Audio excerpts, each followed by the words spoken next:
Assalamualaikum, salam sejahtera dan selamat kembali ke YouTube XM Malaysia. Saya Imran Zalani.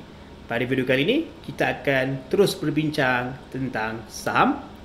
Lebih spesifik adalah kepada cara pemegang saham menghasilkan keuntungan. Ya, kita akan bincangkan tentang dividen. Bagaimana dividen berfungsi dan kenapa ia penting bukan sahaja untuk pemegang saham tetapi juga untuk syarikat tersebut. Jadi, pertama sekali adalah apakah itu dividen? Senang cerita, dividen adalah perkongsian keuntungan yang dijanakan oleh syarikat dikongsikan juga kepada para pemegang saham. Biasanya dibayar dalam bentuk tunai tetapi boleh juga dibayar dengan saham tambahan. Okey. Jadi, tentang dividen, bagaimana ianya diputuskan. Jadi, dividen ini sebenarnya bukan automatik.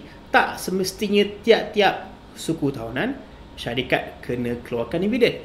Dan juga tidak semestinya syarikat wajib mengeluarkan dividen. Ada syarikat yang tidak memberikan dividen di dalam pasaran kewangan.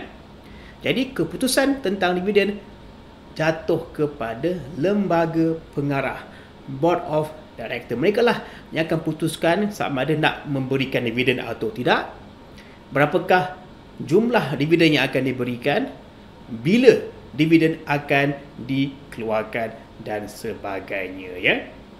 Jadi, bila dividen diagihkan kepada pemegang saham, dia akan mengikut saiz pegangan anda. Lebih besar saiz saham yang anda miliki, lebih besar jugalah dividen yang anda akan perolehi, ya. Okey, jadi kita nak juga bincangkan kenapa syarikat nak bersusah payah keluarkan dividen. Jadi ini kita boleh ringkaskan kepada 3 sebab. Yang pertama, sebagai penghargaan kepada pemegang saham yang setia bersama syarikat tersebut. Yang kedua, ini adalah simbol. Simbol apa? Simbol kekuatan dan juga kestabilan keuangan syarikat tersebut. Dan yang ketiga, dengan adanya dividen, ia akan menarik pelabur-pelabur yang baru untuk masuk melabur dalam saham syarikat tersebut, ya. Macam saya katakan tadi, tak semua syarikat mengeluarkan dividen.